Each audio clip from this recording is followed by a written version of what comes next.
تین طرح کی عورتیں گھر میں بے بہا غربت لاتی ہیں۔ ان کی یہ تین عادات گھر کو خوشیوں سے محروم کر دیتی ہیں۔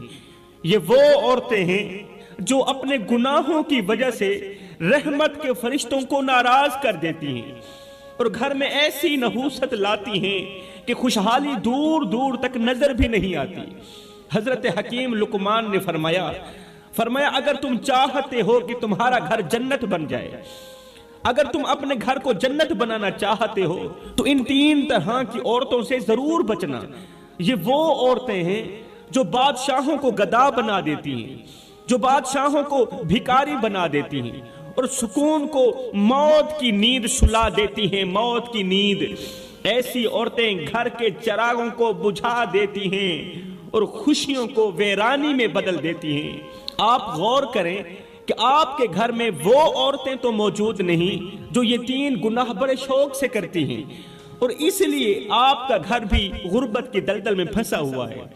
عورتوں کے تین گناہوں کی وجہ سے تمہارا گھر بھی غربت کی دلدل میں پھنسا ہوا ہے۔ کہیں ایسا تو نہیں ہو رہا؟ اگر یہ عورتیں آپ کے گھر میں بھی موجود ہیں، تین گناہ شوق سے کرنے والی عورتیں اگر آپ کے گھر میں بھی موجود ہیں، تو پھر سمجھ لو آپ کے رزق کی برکت اور سکون کی نعمت خطرے میں ہے۔ رزق کی برکت بھی خطرے میں ہے، سکون کی گھڑی بھی خطرے میں ہے۔ یہ عورتیں ہر نعمت کو زوال میں بدل دیتی ہیں، ہر چھوٹی بڑی نعمت کو زوال میں بدل دیتی ہیں۔ کن کی وجہ سے؟ تین گناہوں کی وجہ سے، اور گھر کو پریشانیوں کا شکار بنا دیتی ہیں تین گناہوں کی وجہ سے۔ حضرت حکیم لقمان نے فرمایا ایسی عورتوں سے بچنا جن کے اعمال تمہارے گھر کی بنیادوں کو ہلا دیں۔ ایسی عورتوں سے ضرور بچنا جو تمہاری اولاد کا مستقبل تباہ و برباد کر دیں۔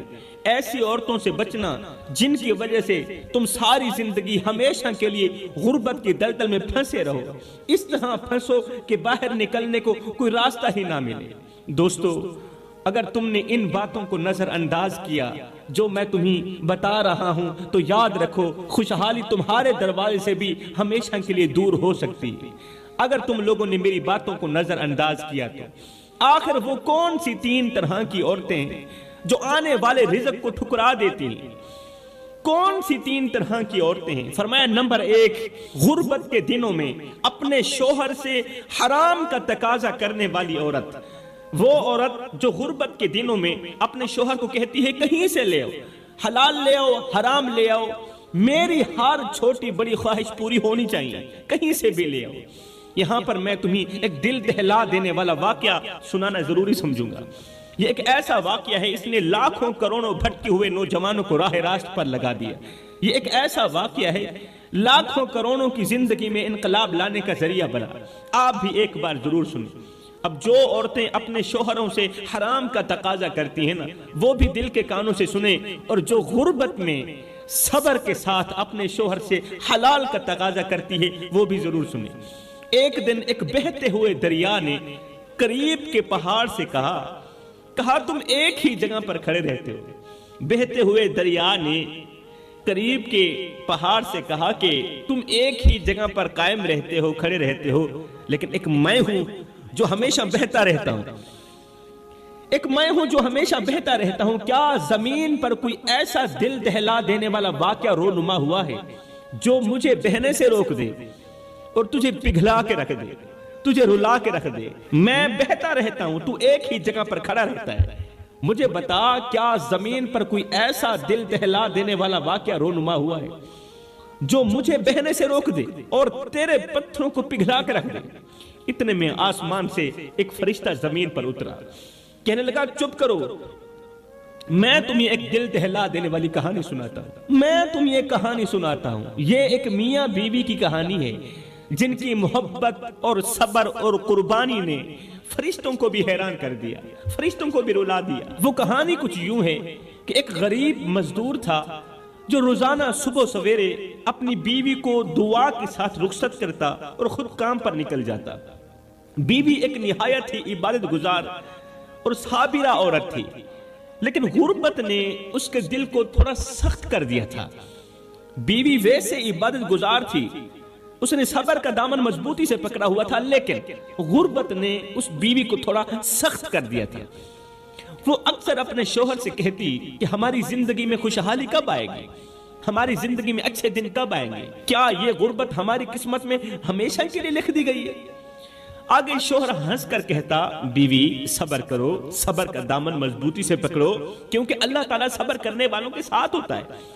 اللہ اپنے بندوں کو آزماتا ہے، اللہ کے جو پیارے ہوتے ہیں نا، شوہر ہنس کر اپنی بیوی کو کہہ رہا تھا کہ اللہ کے جو پیارے ہوتے ہیں نا، اللہ کے جو محبوب بندے ہوتے ہیں نا، اللہ تعالیٰ انہیں آزماتا ہے۔ آزمانے کے بعد جب اس کے بندے کامیاب ہو جاتے ہیں، آزمائش میں کامیاب ہو جاتے ہیں، تو پھر اللہ اپنے بندوں کو اتنا نوازتا ہے کہ پھر حد کر دیتا ہے۔ پھر دنیا کے بڑے بڑے بادشاہ ان پر رشک کرتے ہیں، ان کے مقدروں پر رشک کرتے ہیں۔ مجھے اللہ پر یقین ہے کہ وہ ہماری دعائیں ضرور سنے گا، اللہ ہماری دعائیں ضرور سنے گا۔ لیکن بیوی کے دل میں بے چینی بڑھتی جا رہی تھی۔ کس چیز کی بے چینی؟ غربت کی بے چینی، کہ اس کی بیوی کا کوئی بھی خواب پورا نہیں ہوتا تھا غربت کی وجہ سے، کہ آخر ہم ان برے دنوں سے کب نکلیں گے، اس غربت کی دلدل سے کب نکلیں گے۔ ایک دن شوہر بیمار پڑ گیا، شوہر بیمار ہو گیا اور کام پر نہ جا سکا۔ بیوی نے گھر کے حالات کو دیکھ کر خود بازار جانے کا فیصلہ کیا تاکہ شوہر کے لیے کچھ کھانے پینے کا انتظام کرے۔ لیکن بازار پہنچ کر اس کے پاس پیسے نہیں تھے، کھانا خریدنے کے لیے پیسے نہیں تھے۔ وہ ایک دکاندار کے پاس گئی، کہا بھائی میرے پاس پیسے نہیں ہیں، لیکن کیا تم مجھے کچھ آٹا اور کھانے کا سامان ادھار دے سکتے ہو، ادھارا سامان دے سکتے ہو؟ دکاندار نے مذاق اڑاتے ہوئے کہا جس طرح ہمارے دکاندار مذاق اڑاتے ہیں، اگر تمہارے پاس دینے کے لیے کچھ نہیں تو لینے کا حق کیسے ہے؟ برائے مہربانی ادھار مانگ کر ہمیں شرمندہ مت کریں۔ یہ کہہ کر دکاندار نے اسے خالی ہاتھ لوٹا دیا۔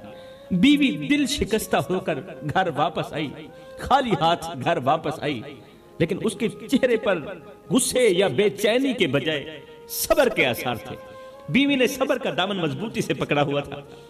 اس نے گھر پہنچ کر شوہر کے قریب بیٹھ کر کہا، روتے ہوئے کہا، آج میں نے بازار میں اپنی بے بسی کی انتہا دیکھی، آج میں نے کسی غیر محرم مرد کے آگے ہاتھ پھیلایا ہے اور اس نے مجھے خیرات نہیں دی، مجھے آٹا نہیں دیا، اس نے ذرا بھی میری غربت پر رحم نہ کیا، ذرا بھی ترس نہ آیا اسے۔ لیکن میں نے یہ سوچا ہے کہ اگر اللہ ہمیں آزمائش میں ڈال سکتا ہے تو وہی اللہ ہمیں اس دلدل سے نکالے گا بھی صحیح، اس آزمائش سے ضرور نکالے گا۔ لیکن آج سے میں کسی کو کوئی شکایت نہیں کروں گی، بس اللہ سے مدد مانگوں گی، میں جو کچھ بھی مانگوں گی اللہ سے مانگوں گی، میں کسی کے آگے ہاتھ نہیں پھیلاؤں گی، کیونکہ آج میں نے بے بسی کی انتہا دیکھی۔ اسی رات دونوں میاں بیوی مصلے پر بیٹھے پوری رات دعائیں مانگتے رہے، رو رو کر اللہ سے رزق حلال طلب کرتے رہے۔ رات گزر گئی، صبح ہوئی، شوہر کی طبیعت میں کچھ بہتری آئی، شوہر کی طبیعت کچھ بہتر ہوئی تو وہ پھر سے بیوی سے دعائیں لیتا ہوا محنت مزدوری کی تلاشی کے لیے نکل گیا۔ پورا دن بازار میں بیٹھا رہا مگر اسے کوئی کام نہ ملا، پورا دن بازار میں بیٹھا رہا اسے کوئی کام نہ ملا۔ پورا دن جب کام نہ ملا تو وہ تھکے قدموں کے ساتھ گھر کی طرف لوٹا، ہاتھ خالی تھے۔ اس کے دل میں ایک عجیب سی بے بسی تھی، عجیب سی بے بسی تھی۔ وہ سوچتا جا رہا تھا کہ اب جا کر میں اپنی بیوی کو کیا کہوں گا، وہ جو دن رات غربت کے بوجھ تلے پریشان رہتی، جو ہر روز مجھ سے امید لگاتی ہے، وہ آج بھی مجھ سے سوال کرے گی، وہ آج بھی مجھ سے سوال کرے گی۔ کہیں ایسا نہ ہو کہ وہ صبر کا دامن چھوڑ دے، وہ صبر کا دامن چھوڑ دے اور ہماری زندگی مزید آزمائش میں مبتلا ہو جائے۔ یہ سوچتے سوچتے اس غریب شوہر کی نظر اچانک ایک جانور پر پڑی جو سڑک کے کنارے مرا پڑا تھا۔ اس کے دل میں ایک خیال سا ابھرا کہ کیوں نہ میں اس مرے ہوئے جانور کا گوشت نکال لوں، یہ کم از کم ہمارے بھوکے پیٹ کا سہارا تو بنے گا۔ بھوکے ہیں، کھانے کے لیے کچھ نہیں، اتنا تو چل جائے گا نا، اللہ معاف کرنے والا ہے۔ وہ غریب شخص مرے ہوئے جانور کے قریب گیا، آنکھوں میں بے بسی اور دل میں خوف کا طوفان تھا۔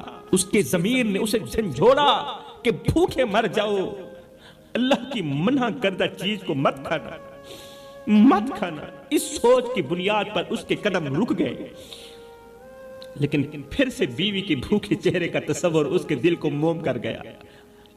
گھر میں بیوی 2 دن کی بھوکی تھی نا، اس نے لرزتے ہاتھوں سے مرے ہوئے جانور کے ٹکڑے نکالے، گوشت کے ٹکڑے نکالے، شاپر میں ڈالے، اور رات کے سناٹے میں سر جھکائے اپنے گھر کی طرف روانہ ہوا۔ گھر کے قریب پہنچتے ہوئے اس کا دل زور زور سے دھڑکنے لگا۔ وہ سوچ رہا تھا کہ اگر بیوی کو معلوم ہو گیا کہ میں اس کے لیے حرام لے کر آیا ہوں تو وہ کیا کہے گی؟ میری بیوی عبادت گزار ہے، وہ مجھے کیا کہے گی؟ کیا وہ مجھے حقارت کی نگاہ سے نہیں دیکھے گی؟ لیکن پھر اس نے خود کو دلاسا بھی دیا، کہا یہ سب میں مجبوری کے ساتھ کر رہا ہوں، میں مجبور ہوں، اور مجبور آدمی کچھ بھی کر سکتا ہے، یہ سب میں مجبوری میں کر رہا ہوں، ورنہ میرا دل کبھی بھی حرام کے لیے آمادہ نہ ہوتا، میرا دل کبھی بھی حرام کھانے کے لیے تیار نہ ہوتا۔ خیر گھر پہنچ کر اس نے دروازہ کھولا، بیوی اندر بیٹھی بے چینی سے شوہر کا انتظار کر رہی تھی۔ جیسے ہی اس نے شوہر کو دیکھا تو اس کی آنکھوں میں امید کی کرن جھلکنے لگی۔ وہ بولی کیا تم کھانے کے لیے کچھ لے کر آئے ہو؟ میرے پیٹ کے لیے کچھ بندوبست کر کے آئے ہو؟ شوہر نے شاپر کو ایک کونے میں رکھتے ہوئے نظریں جھکاتے ہوئے کہا ہاں لایا ہوں، یہ اٹھا لیجیے، پکا لیجیے۔ بیوی نے خوشی سے شاپر سے گوشت نکالا، اسے دھویا، ایک دیگچی کے اندر ڈالا، چولہے پر دیگچی رکھی، نیچے آگ جلا دی۔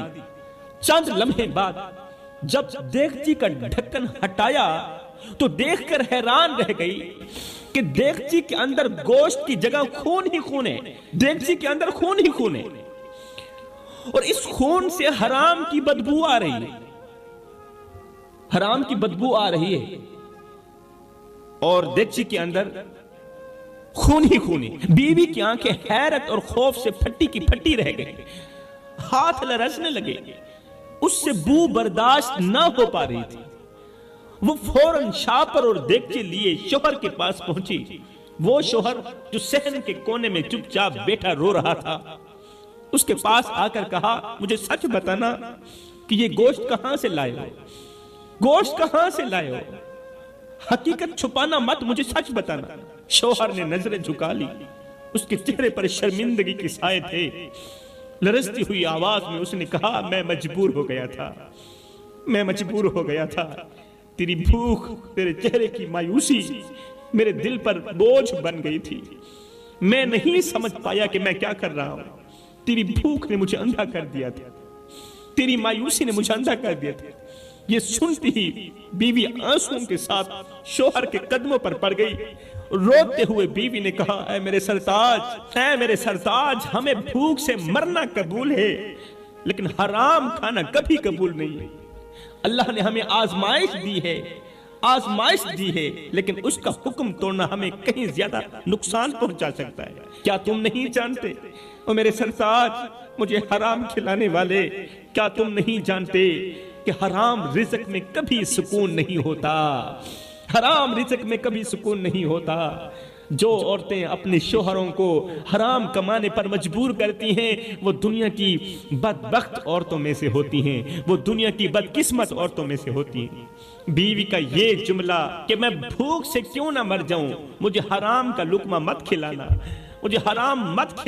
ہائے یہ جملہ اللہ کی ذات کو اتنا پسند آیا کہ اللہ کی ذات اسی لمحے کے اندر ان پر مہربان ہو گئے، ان دونوں میاں بیوی پر مہربان ہو گئے۔ یہ ایک جملہ اللہ کو اتنا بڑا پسند آیا کہ میرے لیے جب بھی لے کر آنا حلال کا نوالا لے کر آنا، یہ جملہ میرے اللہ کو اتنا پسند آیا کہ اللہ کی ذات ان پر مہربان ہو گئی۔ اے میرے شوہر، میں بھوک سے کیوں نہ مر جاؤں، مجھے حرام مت کھلانا، مجھے موت منظور ہے، حرام منظور نہیں ہے، موت قبول ہے، حرام قبول نہیں ہے۔ مطلب کہ عورت کا یہ ایک ایسا جملہ ہے جو گھر میں بے بہار رزق لاتا ہے، غیب سے رزق لاتا ہے۔ اب پوری رات یہ عبادت میں بیٹھے رہے، اللہ کی عبادت میں مصروف رہے۔ دوسرے دن کا سورج طلوع ہوا، اس کا شوہر گھر کے باہر بیٹھا تھا، اچانک ایک اجنبی شخص ان کے دروازے پر آیا، کیونکہ اب آزمائش کے دن نکل چکے تھے، اب پریشانیوں کے دن ختم ہو چکے تھے، اب اچھے دن آنے والے تھے۔